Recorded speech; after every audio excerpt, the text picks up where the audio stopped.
I'm one of many players and managers that have lent their official support to show racism the red card, and it's really helpful that my dad is quite a big part of the whole organisation. He goes from Newcastle down to here, down to Southampton, pretty much every club, and it's something that as a young lad that I felt strongly about, especially with my dad's influence. And it's nice that if I can help in any way in the organisation to help children understand that racism is not acceptable anymore, and it's a pretty cool thing, really.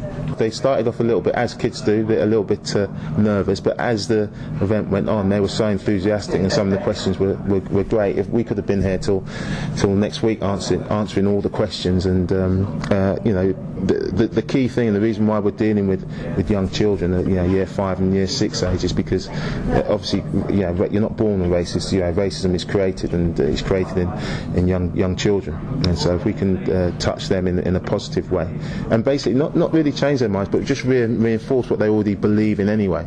That is a key thing, just to reinforce that they do the right things, kids, and they do get on well together, and they do embrace different cultures, because that's how society is.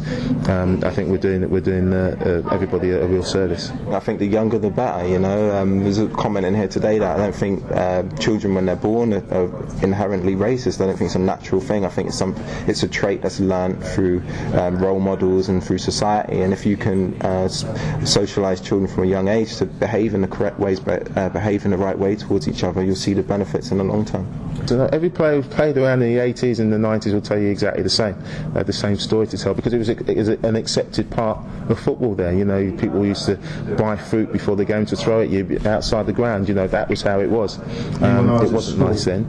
I'm delighted that we don't see that sort of thing anymore. But it doesn't mean that there isn't racism in society. And there's still racism in football, certainly in other countries. And you can still be a racist and go to a football match as long as you keep your mouth shut for 90 minutes. You won't get into any trouble.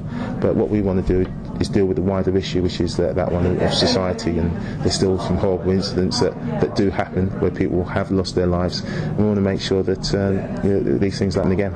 I have played all season and I haven't encountered it once, to be fair, and that's down to organisations like this, like Kick Racism Out of football as well, and it's an increasing amount of awareness, especially with young people, that it's not acceptable, and that seems to show in the amount of young people that come to games. Not just used to be men from 20 and above, or teenagers and above, that used to go to games. Now you see families come, and you come to a place like the Medeski. It's a lovely place to watch football, and part of the reason of that is that there's girls here, there's boys, there's men, there's women, there's black people, white people, and organisations like this help it.